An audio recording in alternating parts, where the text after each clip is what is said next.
All right, folks, good evening, WNBA and women's basketball fans, and welcome to the Late Show. This is the WNBA 365 Network, your 24/7, 365 comprehensive home for everything revolving around the WNBA and the rest of the women's basketball universe. Back with you, folks, on a late night edition of WNBA 365. This is Late Night Central for Wednesday night, May 25th, with only one game on the schedule this evening. Joined tonight, folks, in the Hangout by our outstanding correspondents, Crystal Thomas up in Los Angeles, California, and our good buddy Marquez Anderson from Project Spurs joining us here tonight in the program, and of course, Comic joining you folks here from Studio 171 in San Diego. Guys, good evening. Great game tonight and some good action last night as well in the WNBA. Then how's it going tonight? Good to see you guys. Hey. Hey, it's going good. With that, folks, of course, you guys can hit us up, of course, on Facebook, on Twitter, and, of course, as well on our Instagram feed. So hit us up on Twitter or Instagram. It's at WNBA365 on Twitter. Or hit any of us up on Twitter. It's at Calimac3, at Pup1010, or at Marquez's handle. His handle, by the way, folks, did change. It is at O Marquez on Twitter. It's OH, and then his name of Marquez on Twitter. And, of course, include the hashtag WNBA365. Or like us on Facebook at facebook.com/WNBA365. The conversation continues when there is no games going on, of course, on our Facebook page. Or also hit us up on IG. Our handle is also at WNBA365 on Instagram. We'll get to more about what's occurring over the weekend, folks, momentarily later on this evening. But, guys, there was only one game tonight on the WNBA scoreboard. One game night that was in Phoenix between the Lynx and Mercury, round 2 of 3 for these two sides. And the Minnesota Lynx win their 4th straight game, and the Mercury fall to 0-4 for the first time since 2008 by the final score of 85-78. It is all about Maya Moore. The Maya Clinic opened for business tonight, 34 points on a 11 of 18 shooting from the field and 3 of 5 from beyond the arc, 9 for 11 from the field, and 35 minutes played, 34 points. Big still with 18 points, and then after that, Gia Perkins with 7, Augustus and Whalen both with 6, Natasha Howard with 5, Rebecca Brunson with 4, Keisha Hampton with 3, and Janelle McCarville with 2, Renee Montgomery, no points, and Bashara Graves was a DNP. Coach's decision. For the Phoenix Mercury, Penny Taylor did her best to keep her team in the game, but ultimately fell short with 25 points. Dewana Bonner with 12, along with Diana Taurasi also with 12. Also scoring tonight was Misty Bass with 10, Isabel Harrison with 5, Brittany Griner, Candice Dupree, and Noelle Quinn all with 4, and Sonja Petrovic with 2 points. Alex Harden, no points in performance played. Nara Fields and Courtney Williams, both DNPs.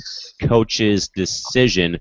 And Crystal, for the most part tonight, this was all Minnesota for pretty much 3 quarters, and then the Lynx kind of let their foot off the gas pedal in the 4th quarter. Penny Taylor got hot pretty quickly in that 4th quarter and pretty much, put the Mercury on her back. They were having turnover problems, early foul trouble with Brittany Griner, a technical foul called on Diana Taurasi. So a lot of other things that have really plagued the Phoenix Mercury for their first 0-4 start since 2008, a year after winning the championship in 2007. So, Crystal, as you look over the game, give us your initial reaction and final take about Minnesota improving to 4-0, and again, the Mercury falling to 0-4 for the first time in 8 years. Minnesota played a decent game. I mean, looking at the stats, they were very beatable out there, even though they did win. Their 2 main players are Maya Moore and Sylvia Fowles. Sylvia Fowles with 18, Maya Moore with 34. But just looking down the board, I mean, this game could have been won by Phoenix if Phoenix didn't play so sloppy. I mean, you can't win shooting 26% from the 3. It doesn't work like that. But I mean, it was pretty one-sided, like you said, up until about the 3rd, 4th quarter. Even though Minnesota took it away, I've seen that in a couple of Minnesota games this year. They let go of the gas pedal towards the 3rd or 4th quarter, and the way that it's been going, I mean. Unfortunately, with a team like Phoenix, you could do that even though you don't want to. I mean, you don't want to try to give every team an advantage like that. You're not going to be so lucky. But it was just a bad game. I mean, overall, it was a game from both sides. I mean, look at all the turnovers that each team had in the game. So it was a good game for Minnesota because they won. But overall, altogether, both of the teams could have played better. Marquez, the biggest thing I want to bring up, though, about this, again, is, what flavor turnovers do both these teams like? I personally prefer Hershey's chocolate or strawberry 40 combined turnovers in this game, 21 for Minnesota, 19 for Phoenix, and Diana Taurasi single-handedly had the most with 7 turnovers. All of it being, and I want to say in the first half of this game, it was really sloppy, specifically for Phoenix early in the game, and again, they never got going until the fourth quarter with Penny Taylor really driving, the driving force behind the team. Again, a 12-0 run to tie the game up, but again, as we already alluded to as well, Marquez, foul trouble plaguing Phoenix as well. Griner fouling out, only having a handful of points. Again, Misty Bass also fouling. Bonner was also in foul trouble as well. So Marquez, about overall thoughts and take again from, again, another rough game for Phoenix and Minnesota improving to 4-0 on the year. Yeah, it was a really sloppy game just looking at the box scores and like from watching a lot of turnovers and fouls. And I think for Minnesota though is they started off good, but then like Crystal said, they kind of let up and that allowed Phoenix to get back in it. But for Phoenix, I think they have to get some production from somewhere else. They can't afford to have Diana having an off night and no one else really step up. Tonight Penny was able to, but no one else really did much. And looking at the bench, they didn't play 2 people, and a lot of the people that they did play didn't do too much, so they're going to have to get some offense from somewhere. And Crystal, that's the biggest antidote we've brought up, I think, the past couple shows was, where will Phoenix get the rest of their production from outside of Taurasi or Taylor? And, Crystal, specifically Brittany Griner tonight, 4 points, a very miserable night again for BG this evening, was completely dominated once more again by Sylvia Fowles in the paint. Really was just, thrown around like a rag doll at certain points of the game. Played 21 minutes, 4 points only in the game, fouled out of the game with about 2:15 to go in the fourth quarter, sat out the entire second quarter and bits and pieces of the third and fourth quarter as well tonight. And Crystal, Kevin Ray brought up a good point on Fox Sports Arizona Plus tonight with Ann Myers Drysdale that she had the tape and the brace on her right knee, both removed at halftime. So she thought she probably thought it was going to make some type of difference. Obviously not with that. But I guess Crystal, what probably in your mind has probably been holding Griner back so far this early in the season? Because it looks like she's been really, really off key so far through 4 games.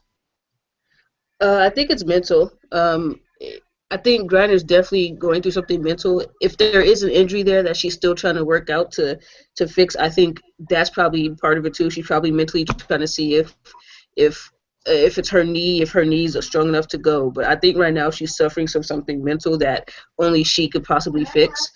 When she'll be able to fix it, we don't know. Phoenix is hoping that she fixes it quickly because they really need her. She has to take more than 4 shots. She's got to get more than just a couple of rebounds. She's got to get in there. I mean, she got her first rebound in like Griner. She's playing like her rookie self when she came in there and was playing really timid and really soft. So I think right now Briner's going through something mental that she just has to learn how to get out of.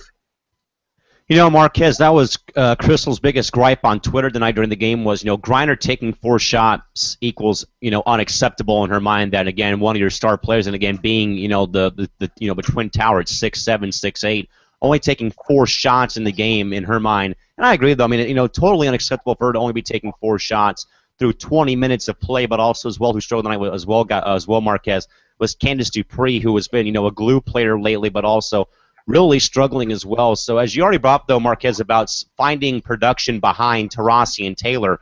But I guess, though, Marquez, what are your thoughts, though, also about Brittany Griner having a slow start as well, but also, again, 4 points and fouling out late in the fourth quarter? She's had trouble establishing herself, not only this game, but for all the games this year so far. And I think it is a mental thing, whether it be confidence or something else that's going on. But I think she's going to have to find a way to just get through it because they're going to really need her. Tonight, Misty Bass came off the bench and actually produced a little bit better than she did. In terms of points, she scored like 6 more. And I think for Brittany, though, it's going to have to just take her to find herself again. And she's going to have to get in the gym, too, I think, and get some shots up, get that confidence back, and then go from there.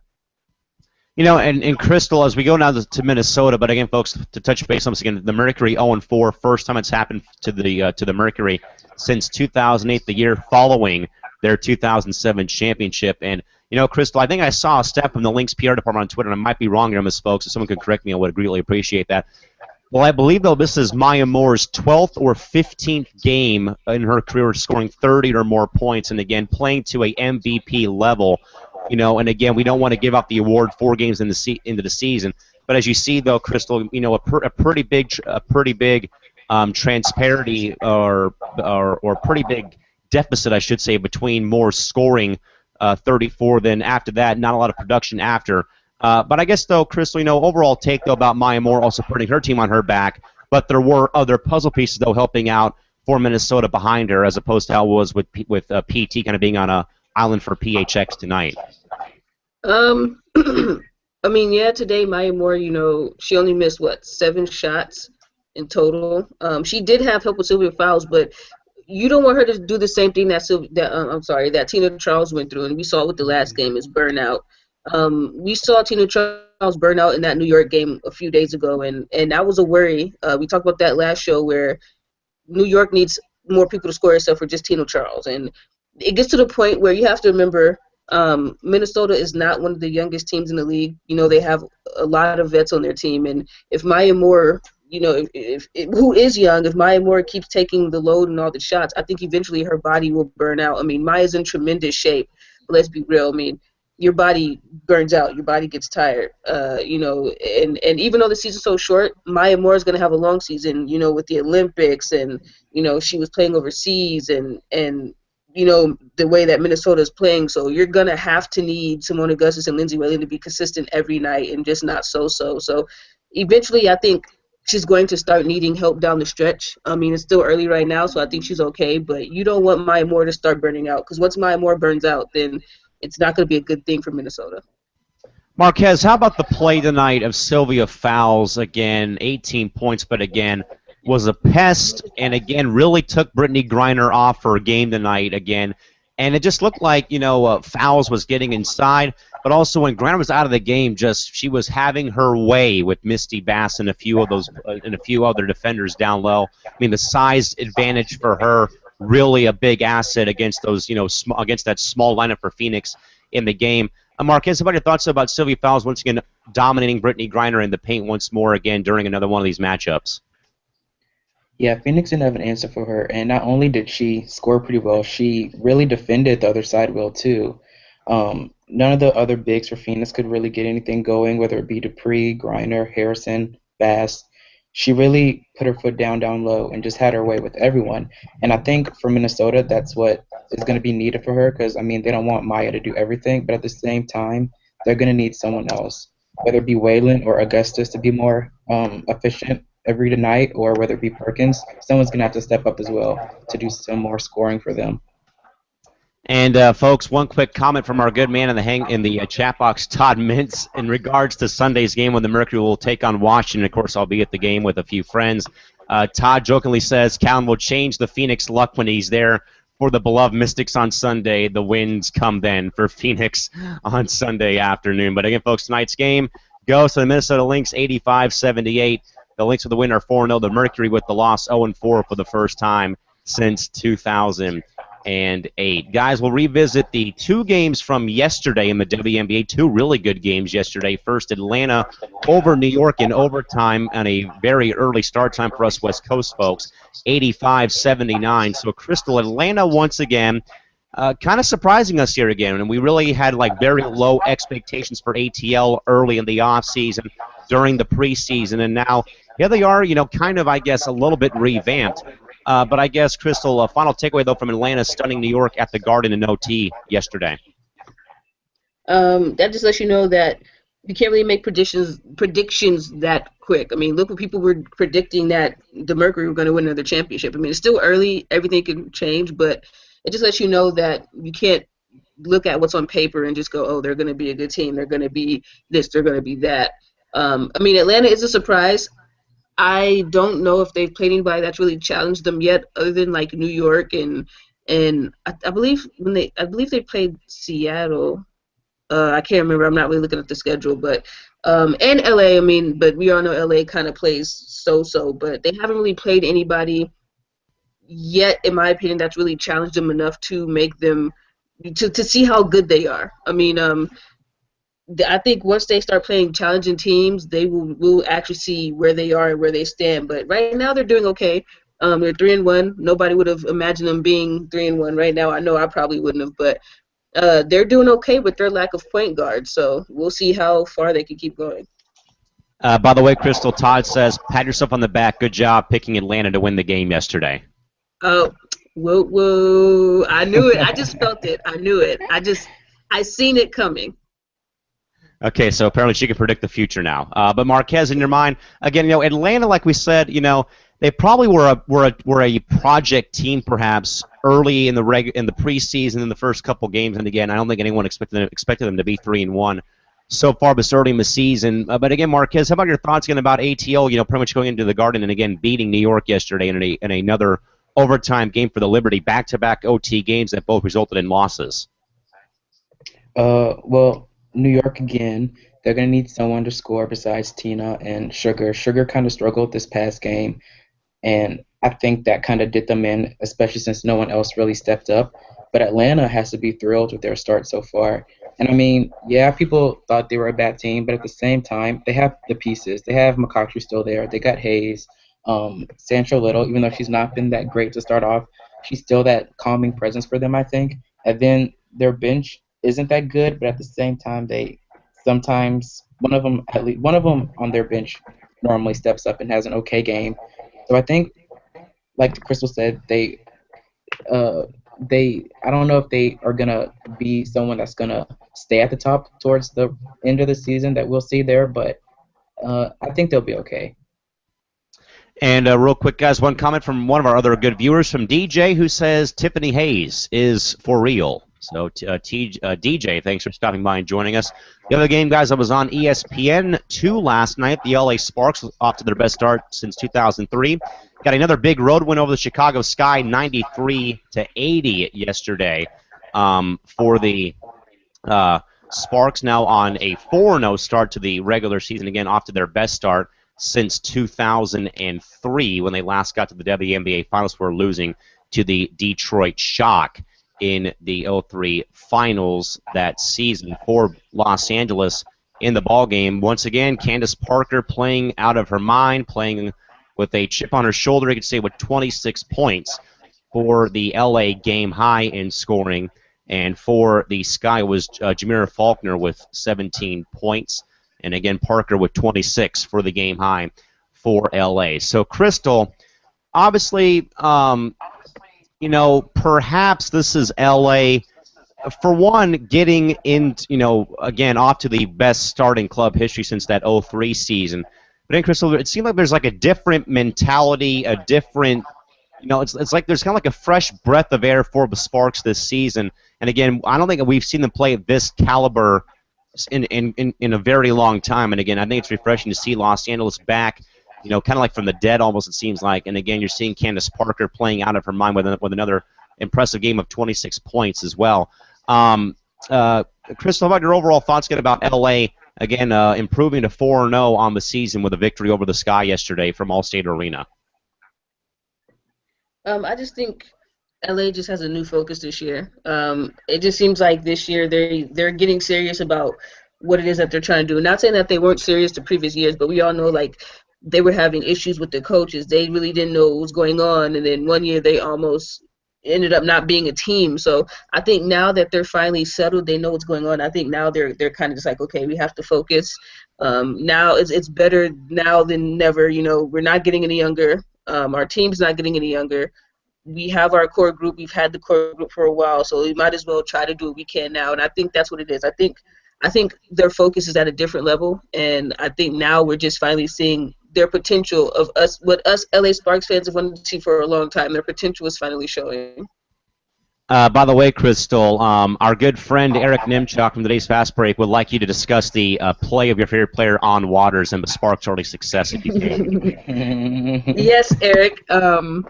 I will gladly be able to discuss MVP Waters' play. You know what? I'm not gonna lie. The age kind of got me. The age got me when we picked her up. I'm still kind of about the pickup, but she has come off the bench late in games, and done some pretty decent things. I mean, yeah, it's only been like 7 points, but those 7 points have worked. I mean, they've won the games that she's played in, and she's made some really good passes. You know, she's come off the bench and made a really good pass. She made a good pass the other day that kind of made me go, okay. So Marquez, No, but anyway, you're fine. yeah. So, so of course, it's a little bit of a running joke we have here between Crystal and the play of On Waters for the Sparks. But again, Marquez. So again, Los Angeles and DJ just brought us up again, saying LA is determined in their mind. So that was a comment from the chat box. And Marquez, I would agree that they are determined, and that this whole team, not just Candace Parker, but the whole team is on a mission for the 2016 season. You know, again, and playing with a vengeance that we have not seen out of a LA team probably since the last time they started off the season 3-0, as they have again for this year. Marquez, what have you seen differently from LA this season as opposed to 2015 or even previous seasons? Well, from day one, they've came out with this sense of urgency that they kind of have lacked for a while now. And Candace said it during, it may have been after the game, yes, the other day, about how they realized how they've had this core group for a while now, and this is really their time, now or never, she's basically said. And I think they have finally come together and realized that they have to play to their potential. And when they play to their potential, something really great can happen. And I think if they keep going at this rate, they're going to be a really hard team to beat, because whether it's Candace one night or Nneka the other or Lavender off the bench, it's working. And Waters, like I told Crystal all year long when they got her, she's just been in MVP form. So again, folks, LA with the victory, off to their best start in club history, 93-80 over Chicago yesterday, off to a 4-0 start. So Crystal, that now begs me to go now to the Chicago Sky, who have really seemed to struggle out of the gate after a early win, but then it's been 3 consecutive losses for Chicago. And again, it's not Deladon leading the way; it's Faulkner leading the way behind him, with Breland and Tamara Young also. And also, as we said though as well, guys, again, Courtney Vanderson was also did not play in the game issue. So Crystal, there's been some small problems, I think, with Chicago through the first 3 games, and maybe Eric can tell us his thoughts in the chat box at this point. But Crystal, I think, what in your mind has gone wrong though for the Sky through these first 4 games, and again off to a rough 1-3 start? I just think Chicago probably, they're missing one of their key players. I think they're trying to figure out, who's really going to run that spot for them. I mean, they have, if I remember correctly, I always get them mixed up. Quigley, I don't know why I get Quigley and Vandersoot mixed up so much, but because they somewhat look alike. I think that's what it is. But they still have her right now. They're waiting on Vandersoot to come back from injury, and I think once Vandersoot comes back, they'll probably get the ball rolling a little bit better. But I think right now they're just having an issue trying to figure it out. This is a new team. They have a few new faces, and then it didn't help that EDD was sick, and she kind of is trying to get back into shape. When you're sick and you're trying to go out there and play, and it's hard. It's hard for anybody. So I think eventually they'll get it together. I'm not counting Chicago out. Chicago is still a very, very good team. I just know. Yeah, Marquez, it's kind of tough to really diagnose or really say where the problems lie for the Sky right now. Again, they're off to a 1-3 start, but again, it's been some injury problems. It's been, who's going to play one position or whatnot. Marquez, what are your thoughts about what problems Chicago might have as they're off to this 1-3 start? Yeah, I just think it's people just missing time, whether it be injuries or illnesses. I think that's all it is. Because, when everyone's healthy and playing together, they're a really, really good team. And I think sometimes, though, for anyone, when you lose your point guard, your leader, in terms of, making plays for everyone else, it's just hard to regroup from. But Faulkner's been playing well for them. But, even so, inserting her in the starting lineup, that takes away from your bench production. Because now, with her playing, they don't really have anyone on the bench aside from Quickly that can score for them. So I think when everyone comes back, you'll see a much different Chicago team. So again, folks, LA Sparks defeat the Sky yesterday by the final score of 90-83. LA off to their best start in club history since 2003. A quick check of the 4 games into the season standings for you folks through the first 4 games of the year. In the Western Conference, it is even Steven between both LA and Minnesota, both clubs at 4-0 on 4-game win streaks. Dallas at 3-1 on the year in third place with a 3-1 record, followed by Seattle 1-2. San Antonio 0-3 and Phoenix 0-4, their first 0-4 start since 2008. Out east, it is right now Atlanta on top of the Eastern table at 3-1, followed up by Indiana 2-1, a half game out of first. New York 2-2, Connecticut 1-2, Chicago 1-3, and Washington also 1-3. So, Crystal, I know that it's 4 games into the season, and we really don't want to make predictions or whatnot about it, but Crystal, through 4 games, and you look at the standings, what are the biggest eye catchers in your mind as you look and see those standings right now through the first 4 games of the season? My computer did a little weird question. I'm sorry. Question is, as you look at the standings right now in the WNBA, what are like some of the eye-catching teams you see in the standings right now at this point, record-wise? I mean, I don't know if I can really say there's any really eye-catching ones. I mean, I mean, just by default, I'll say Atlanta because they're 3-1, and I don't think anyone really thought they'd be doing as well as they are. But I mean, there's not really. Well, I take that back. Phoenix being 0-4 is pretty eye-catching. You don't expect them to be 0-4. You expect them to at least be 3-1 or 2-2. You know, you really don't expect them to be that bad as far as they are. But I mean, I would say that's probably the only eye-catching one as far as losing goes. But as far as the winning records, I mean, I can't really say much because it's still early. But Phoenix by far is probably the most eye-catching one. So, Marquez, what do you think? Biggest surprise, or rephrase the question, biggest surprise in the standings right now in your mind as you look over them through the first 4 games of the year? Well, yeah, I guess I'm just going to be basic here and say Atlanta because they're first on their side and Phoenix they're last because no one was expecting either of these teams to get off to the starts that they have gotten off to. But, I mean, it's still early, so anything can change and happen. But I guess those are surprises for right now at least.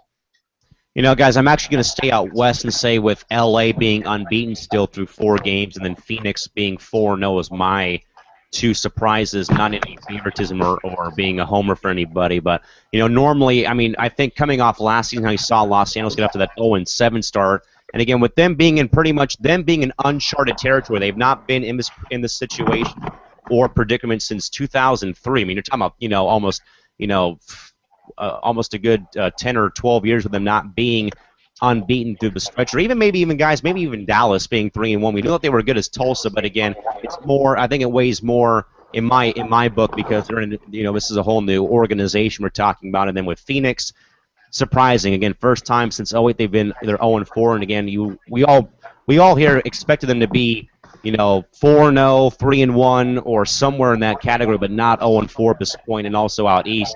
I'd agree with Atlanta being up there as being one of the other surprises as well. But again, folks, those are your standings in the WNBA through the first 4 games of the season. Again, with some of those surprises as we just alluded to a few moments ago. Guys, some league-wide news involving Marquez and the San Antonio Stars. Well, we kind of knew the day was coming, but it will be taking place, though, 1 month from today when Becky Hammon, the legendary member of the San Antonio Stars, will have her jersey retired at AT&T Center in a special ceremony before the Stars game on June 25th. It will become the first Stars jersey to be hung from the rafters at AT&T Center. Marquez, starting with you, of course, with you being a Stars fan and writing for projects for the Project Spurs Network and SA Stars Hoops on the Project Spurs Network umbrella. Of course, Marquez, we knew it was going to be coming sometime soon for Becky Hammon, of course, after, you know, how we saw her go out from the game in 2014, of course, with, you know, the great post-game ceremony hosted by Andrew Monaco of Fox Sports Southwest, and, of course, her making history as being the first female full-time assistant coach under, you know, an NBA legend, Greg Popovich with the Spurs. Marquez, what does this mean, for the Stars organization to finally have a banner up in the arena there in San Antonio? And again, it's also, the true face of their franchise going up in the Raptors forever. Well, yeah, it's huge because I mean, it's Becky Hammon. The whole city and everyone league-wide just loves her. She has done so much for San Antonio in general, whether it be playing for the Stars or now coaching now with the Spurs. And I just think her being the first one is just fitting because I mean, I couldn't think of anyone better for it to be than her, just because of all the contributions she's made for San Antonio in general. She really she really got San Antonio to the point where they started winning because I mean the first finals appearance she was part of that. She was a big reason why her and Sophia, but big picture I just couldn't be happier for her. And the moment, since it's the 20th season, it couldn't be any time better.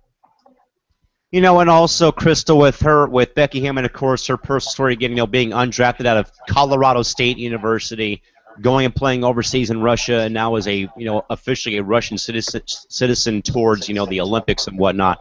But again, being a star in New York, coming to San Antonio, putting that franchise on the map during that incredible '09 season before they end up succumbing to Detroit that year. But again, what she's meant though to the Stars organization.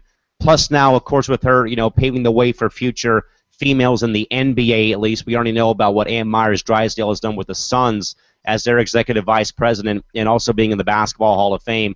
But, Crystal, now that, Becky Hammon will be, forever in the rafters at AT&T Center as a member of the Stars, what does this mean for the Stars organization? What does it also mean, though, for the WNBA in your mind as well, seeing her going into, the Raptors, at AT&T Center in San Antonio next month?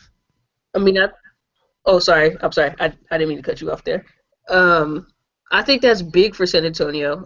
San Antonio, they really don't have many stars, and well, as far as women's basketball goes, they really don't have many stars. And I think Becky Hammon right now, I think there'll be more. Of course, you have Kayla McBride there and Mariah Jefferson there, but as of right now, I mean, that is their only star. I mean, when you think of San Antonio, you think Becky Hammon.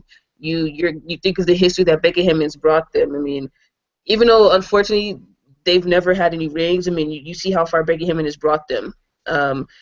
She was a great point guard, definitely going to be a Hall of Famer. And then the fact that she's still in San Antonio right now, working with the Spurs, people still see her. I think that's an even bigger moment for the people of San Antonio. So her getting her jersey retired, I think it should have been retired a little bit ago. But I think it's awesome. And Becky Hammon is honestly one of the greatest players that was in the WNBA. So I think it's deserving. So again, folks, Becky Hammon, legendary San Antonio Stars player, legendary WNBA figure, current Spurs assistant coach, to have her number 25 forever retired up at AT&T Center on June 25th. And again, you can probably, and you'll be more than likely be able to catch the retirement ceremony probably on WNBA League Pass, so there'll be an archived video of the retirement ceremony on June 25th. Coming up next month, again from AT&T Center in San Antonio, Texas. All right, guys, 2 games on your WNBA menu of action tomorrow, beginning at 4 o'clock p.m. with LA visiting Connecticut, and the late night game, Washington paying a visit to Seattle. So, guys, we'll get to predictions later in the broadcast. So again, Crystal, starting off with LA, Connecticut. LA 4-0, looking to make it 5 straight to open the season against, a young up-and-coming Connecticut team that has, again, scuffled early in the season. Crystal, how about a game preview and some thoughts as you, again, look ahead to LA and Connecticut tomorrow? And also, I should say, too, but as well, first time that now current Sun head coach Kurt Miller will face the team he was a assistant coach for last season in Los Angeles. What are your thoughts? I think, like you said, Connecticut's a young team. A lot of new faces, a lot of new coach. I do think LA's going to win. And it's not because LA's dominating. I just think LA's going to win because if you look at those 2 teams, LA's just the better team out of those 2 teams. Connecticut kind of they rely too much on the jump shot, and LA does too. LA relies on jumpers a lot, way too much. But the thing is, LA actually has people that can dive in and drive and go to the ball and get to the rim. Whereas we've talked about it, I don't remember what show, but we've talked about how Kurt Miller probably might want to change up some of the things he does and have them go down in the post more. With Shanae healthy, hopefully he uses her to do that. Because if not, then it's just going to be jump shot city. And he lives and dies by that three ball, and we've seen how much trouble he could get them in. So, if he's just coming out shooting threes, I think it's going to be a pretty decent win for LA. If they can go to the post, I think they're going to make it a little bit harder for LA. But I'm going to go with LA on that one. So, Marquez, I think my biggest talking point here for this game is veteran experience against a rookie and very young, inexperienced team in Connecticut, I think, is what might be the deciding factor of this game is that LA, like we said, though, Connecticut being so young this year again, and again, getting Shanae back in the mix is a good thing. But I think, though, that not only is it, as Chris alluded to, though, about them living and dying by the three, but the fact, though, of how young that roster is against a lot of seasoned veterans, a la Essence Carson and Candace Parker, and I would even call Aguma Kane Lavender also established veterans in this league. Marquez, what are your thoughts about LA versus CT tomorrow evening? Well, yeah, if Connecticut can play in the half court more efficiently, then I think it'll be a better game because now they kind of get stagnant when it comes to half court, and they really rely on transition a lot, especially once the threes aren't falling. But I think the post down low is going to be a big key to the game because I'm not sure how healthy Shanae is yet. Because I think it may just be confidence with her as well because she still looks a little bit gimpy off her knee surgery. But she always seems to step up though when she's playing her sister. So I think down low is going to be something to really watch in this game because I think if LA goes down low some more as opposed to relying on their jumpers, as Crystal said, I think it'll be a closer game. If Connecticut can make shots, of course. Yeah, if they're able to make shots, I agree. But I think though, to add on to Marquez's point though, as well as the 3-point ball is going to be a big factor for CT because we know that they will live and die by that by their 3-point shooting. Then guys, the late night game tomorrow at 7:00 Pacific, 10 Eastern. Washington begins their West Coast roadie versus the Seattle Storm from Key Arena in the Emerald City. So, Crystal, you have two young teams, kind of ringing up the rear right now in both their conferences. And again, both off the slow starts, but again, though, a game, though, that will pretty much pit future WNBA talent against each other. Of course, Breanna Stewart with Seattle, of course, as being the shining star, of that Seattle team right now, probably second fiddle right now to Sue Bird. And then, of course, Washington still battling without Ivory Lotta at this point. KT, thoughts and preview from the Mystics and Storm late night game, 7:00 Pacific, 10 Eastern. I think that is going to be a pretty close game. I think the thing with Washington is they've battled even this year. They've gotten to some close games, but they just can't seem to finish it. Something looks like it's been wrong with Stephanie Dolson. I don't know if it's an injury. I don't know if it's burnout. I don't know exactly what it is, but they're going to need Stephanie Dolson and Emma Beesterman to step up. If these two don't step up, then I think Seattle's going to take the game easy. I have Seattle winning anyway, but I'm expecting it to be a battle. But unless Misamin and Dosa can get it together, and I mean really get it together and be productive for their team, I'm not sure if this will be a victory for Washington at all. So, Marquez, I want to actually, Crystal, add one more name to your list there. Bria Hartley has also got to be a player that needs to step her game up as well, along with Dolson, whether it's the injury. But Hartley, Marquez, has kind of been MIA the past couple games for the Mystics. And again, though, I think, though, that as we said, if they don't establish post or if they don't get Dolson involved, the Mystics are going to be in trouble in this game because Seattle can go to Langhorne, they can go to Bird, who can make those threes, and of course Stewart is pretty much dynamite from anywhere on the floor, pretty much. But Marquez, how about your thoughts though about the Mystics visiting the Storm tomorrow night at 7:00 Pacific, 10:00 Eastern? Well, yeah, the Mystics are going to have to get Dolson and Misamin really established and involved early. I think that's going to be the key because Dolson too has had her struggles to start, and I don't exactly know why or what, but out on the perimeter, though, Washington's going to need a bit more. I think Ivory is supposed to be activated for this game. I'm not quite sure on that, though. And I'm kind of intrigued to see how well or if Jamie Wisner plays because I see Washington picked her up. So I'm not sure if they're going to throw her into the fire quite yet, but I think she's someone that can really help them on the perimeter because she goes all out all the time. But I too think Seattle is going to take this one only because I think they have a bit more, and I think they're more confident at this point than Washington is. But we'll see. No, and that does bring me to a point, though, folks, about those two moves that Marquez did bring up. But Ivory Lotta will be activated for the game tomorrow. Will be able to play for the Mystics, and also Jamie Wisner added to their roster just a couple back on Monday was added to the Mystics roster. Now, folks, that does bring me to what our game plan will be for the weekend. Now, folks, you'll actually be off air on Friday due to me attending a concert in San Diego. So unless Marquez or if Eric wants to come on, if they want to host, they can do so. But as of right now, we'll be off air on Friday. We will, of course, folks, over the weekend be, or at least I'll be over in Phoenix, of course, for the Memorial Weekend. But remember, folks, on Sunday we will be having our next installment of the WNBA 365 Network Host Eye View Instagram Takeover. I will be there from TSRA shooting photos, capturing some video for you guys that will be put out over the weekend on Sunday on our official Instagram account. Again, that is at WNBA 365 for that occurring this weekend on Sunday. So with that, guys, we might as well go ahead and talk a little bit about Friday's games since we will not be here on Friday at this point. Friday, Crystal begins with Indiana and Minnesota in a rematch of last year's WNBA Finals, a 5 o'clock tip-off. You can catch the game, folks, of course, on WNBA League Pass. So, Crystal, Indy and Minnesota will be able to, kind of renew their matchup from last season for the finals. Crystal, how about your thoughts about the game on Friday between the Lynx and Fever? Whew. That's going to be a good one. It's going to be a tough game. It's going to be close, but I'm going to have to go with Indy. I think Indy can pull it off.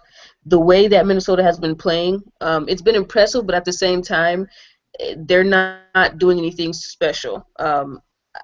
Especially the last couple of games, they've been pretty close. They've been like down to the wire. I think Indiana is the tough team that can grind it out. I think Indiana's going to make Minnesota work. I think Indiana's a pretty good team defensively, so I think I mean you're not gonna, let's be real, you're not gonna shut down Maya Moore, but I think you can do a good job of making the shots a little bit harder for her, putting your hands in her face. So I'm gonna have to go with Indy on this one. All right, so now, folks, I'll move now to get everyone's selections for games on Thursday and Friday. Well, I know we've probably touched base on this already, but we'll just go back around the perimeter and get everyone's pick for Thursday and for tomorrow and Friday's games. So we'll start off with L.A. and Connecticut. Crystal, who you got, L.A. or CT? I'm gonna go with L.A. on that one. Like I said before, I think L.A. is just a better team out of these two, so I'm gonna go with L.A. All right, one vote for the Sparks. Marquez, how about you? Whew, give me a minute. I have to put on my shades because I mean, Jesus, Sparks, sun, all this light and energy. I'm gonna have to go. I don't know. I think I'm gonna have to go with LA with this one. I think I have to do it. I'm just going to say, folks, that is the best prop used by somebody other than me on a WNBA 365 network show. Marquez breaking out the shades for the LA and Connecticut game. Best prop used right there.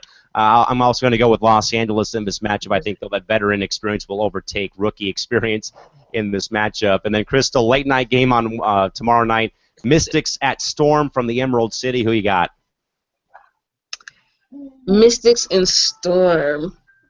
I'm gonna have to go with Seattle. I mean, again, unless Misa Min and Hartley and Dawson can get it together, I don't see Washington winning that game. All right, so Crystal's going to go with Seattle in this one. Marquez, how about you? Is there any more props you want to break out for this next matchup? I wish I had an umbrella, because I mean, but no, I'm gonna have to say Seattle because I too think that they're just gonna be a little bit too much for Washington, even though they're getting some pieces back. I just think Seattle just has the advantage in a couple more positions, so I think they'll take this one. Yeah, I think in this one, guys, if, like I said earlier, if Seattle can shut down Dolson and Misamin, and if Lotta plays, that's also an X factor for Washington. But, Key Arena with the Storm Crazies is normally a pretty tough building to win in, so I'll go with Seattle in this one as well. Guys, moving to Friday's games, again, for Friday night, a good schedule or slate of games on Friday. We'll begin, of course, with the finals rematch, Crystal, Indy versus Minnesota. Ooh, that's another tough one. Um, like I said, I'm gonna have to go with Indy though. I think Indy could pull it off. Um, I think they have a better chance of stopping Waylon and Simone. You know, Simone's getting older, so I think she's gonna have a lot of games where she's kind of on and off. But I'm gonna have to go with Indy. I think they can probably pull it off. Marquez, are you going to pick the thermometer as your prop or the cat claws for this one? Uh, yeah, this is a hard one. I can see it going either way, honestly, because I mean, I think Yeah. Sylvia can have her way though down low, but I also think that Indiana is just that physical that they can take the perimeter players from Minnesota out and not stop Maya, because like you said, you're not gonna, but at least contain her. Yeah. So I'd go with Indiana. Yeah, guys, with this being a finals rematch, this is, a very, very, a kind of a game I wish I was going to be on national TV because, they're both these teams I think are pretty evenly matched, I think, in this one. Can Minnesota go to 5-0? They're more than capable of doing it, but I think that perhaps, guys, like we said, if Indy can somehow contain Maya Moore and maybe, quiet the post play, maybe the Fever have a chance. I will take Indiana in this matchup, even though that Target Center is a pretty rough place to play in as well as much as it is anywhere else. Moving on, guys, to the next game for Friday. Chicago visits San Antonio at 5 o'clock on WNBA League Pass. Crystal, what do you think? Sorry, Marquez, but I'm gonna have to say I'm gonna I'm gonna have to go with Chicago on this one. I mean, San Antonio's been having it kind of tough. I mean, they're officially in the rebuilding stages. They've been in rebuilding stages for a little bit, but now you can really see it. Like now, it's kind of like okay, we're trying to work on new things. We're trying to go in another direction. So I'm gonna have to go with Chicago, unless Mo Curry can drop 30 for you guys. Ooh, ooh. So, Marquez, this one's kind of tough for props here because the stars are in the sky, so it's kind of tough to go. But what do you think? Okay, well, look, if the time for my stars to shine, I think it's now. Because I'll tell you why. If Kayla McBride can be really efficient this game, especially if Vandersloot doesn't play, and if Deladon isn't quite yet to what she can, if she's struggling to shoot this game, I wouldn't be surprised to see San Antonio keep it close because even though they've lost all three, they've actually have been in positions to win all three of these games. And I think looking at the bench for both teams, though, it's not. They're about tit for tat, but I want to go with my girls, though. I'm going to go with San Antonio. So Marquez is going to pick San Antonio. I think Chicago probably takes this one. But like Marquez, though, folks did say, I mean, the Stars have battled. Consider they've had problems. They have battled and fought to the bitter end of every game. So I'm going to go with Chicago though in this matchup. 5:30 game that you folks can catch on NBA TV. ATL visits Dallas in this one. Crystal, what do you think? Atlanta or Dallas in this matchup? Ooh, I'm gonna have to say Dallas. I mean, there's just the way that Dallas has been playing. They're letting people know that, yeah, we're here. We're in a new city. We're not trying to do what we did when we were in Tulsa. We're a completely different team. Well, same team but different identity. So I'm gonna have to go with Dallas. Dallas is playing well. Dallas is trying to get to the playoffs. They're trying to let people know that we're not the same little old bum team that we used to be in Tulsa. I use the word bum loosely. I don't mean they were bums. I'm just saying, country bumpkins, but that. But I think they're gonna win this game. All right, so Marquez, you can either choose the pillow as a prop for the dream, or you can, find some chicken somewhere perhaps for the Dallas Wings. But what do you think, though, and why? Uh, this one's hard because I think, well, Dallas is playing at home, and I think that's going to be big for them in this game because, I mean, it looks to be a hard place to play. But at the same time, Dallas's bench kind of took a hit because Plaisance, I don't think, is going to be playing this game, and I don't think Diggins is quite yet herself. So that means Ruth Hamlin, who I'm fully confident in, even though she called me out for not being human, for not having banana bread before. But I mean, she's still cool though. She, they're going to need something big from her this game since their depth has gotten that much shorter. But I think they'll be able to pull it out though, because I just think the guards for Dallas are going to be able to overmatch what Indiana has, unless Tiffany Hayes just has a monster game again. But I'm not convinced Atlanta can keep up with them in the post. Well, I don't know. Ugh, Dallas. Yeah, I'm going to go with Dallas as well. In spite of the fact that Diggins is still on 100%, they have other puzzle pieces, that have really stepped up their game, so far for the Wings this season. Late night game, guys, on tomorrow night, or on Saturday, I should say, guys. Sun visit the Storm from Key Arena, also on League Pass, or for our folks, or for our friends in the Seattle area, can watch the game on Joe TV, or for our friends in Unkinsville on WTIC. So, Crystal, what do you think, Sun or Storm in this matchup?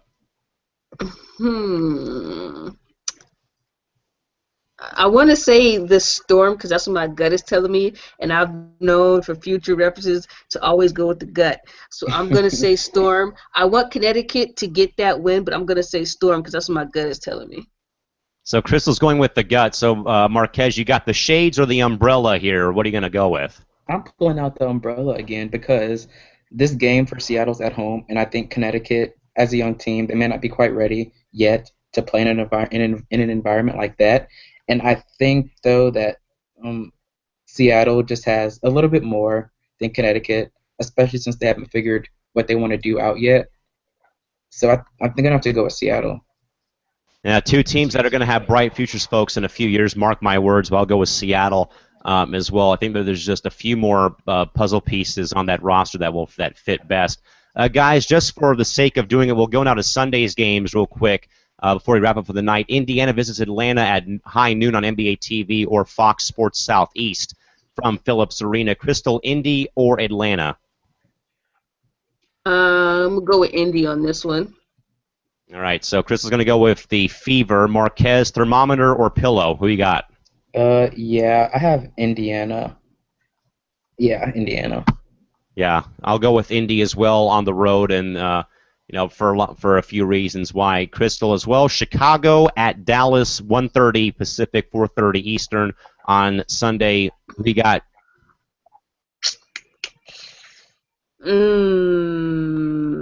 I don't know. My gut's doing a flip-flop right now. So I don't know.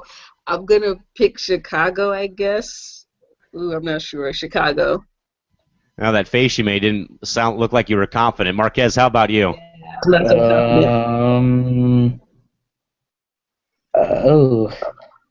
I'll go for the Sky, I think. You have little confidence in you in this matchup. I'm going to go with Dallas at home in this one, regardless of what goes on. For most of them, guys, the late night or early afternoon, but last game on the Sunday schedule, Mystics visit Phoenix from the desert from TSRA. Crystal, what do you got? It was Phoenix and who? Washington. Oh, Phoenix got that one for sure. Ooh. Phoenix has that one. I'm gonna go with Phoenix on that. And if Phoenix lets me down, I'm gonna be so disappointed. But I'm right now. You heard me say it first. Phoenix is gonna win that game. The way she said it too. Give me Phoenix. Marquez, how about you? You gonna take the Mystics or the Planet Mercury? Yeah, I think it's gonna be Phoenix. I just think Washington's just struggling to find what they want to do and with confidence. And going to Phoenix isn't going to really help that. So I think the Mercury will win this one.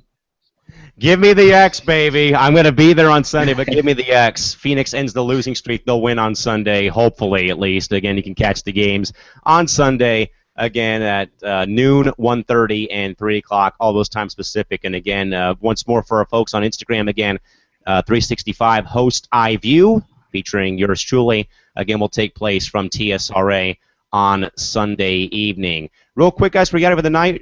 Crystal, any final words or final thoughts about tonight's game between Minnesota and Phoenix? Overall, both teams, when it came to turnovers, played pretty sloppy. If Phoenix wants to win a game, they've got to get it together. Point blank, simple. BG has to do better than just take 4 shots. She mentally has to get out of whatever slump she is. I know it's easier said than done, but as a professional, you have to learn how to separate whatever's going on and the game. And, once she's able to figure that out, I think Phoenix will get rolling, and I think they'll be such a better team. And Candace Dupree also has to step up for them too. I mean, she was big last year in DT's absence, and now it's kind of like she's dormant. So those two players have really got to get it together if Phoenix wants to start winning some games. All right, Marquez, how about your final thoughts and final takeaway from tonight's Minnesota-Phoenix game? Yeah, I think both teams are going to have to clean up some aspects of their games, and Minnesota's going to have someone alongside Maya and Sil be that scorer for them. And I think Phoenix is just going to have to find someone to just step up. Just anyone, somebody, anybody. Yeah, no, I agree, and I think for Phoenix, I think that the bell rang back on the 14th to start the season, but I think now their season starts on Sunday. So I think if they don't get it together after Sunday, if they somehow lose to Washington, then they are really, really in trouble and in over their heads come the game on Sunday. But again, folks, as a reminder, 365 host dive view on Instagram from yours truly from TSRA, the Purple Palace in Phoenix, beginning at game time at 3 o'clock. With that, folks, until tomorrow night, we'll be back with you folks here, same bat time, same bat channel, same bat people. For Crystal Thomas up in Los Angeles and our good buddy Marquez Anderson, this is Callum McClurg from Studio 171 in San Diego signing off. We'll be back with you folks tomorrow night to wrap up the week, and we'll see you folks then. Have a great night, and see you tomorrow night. Good night, folks. Bye-bye.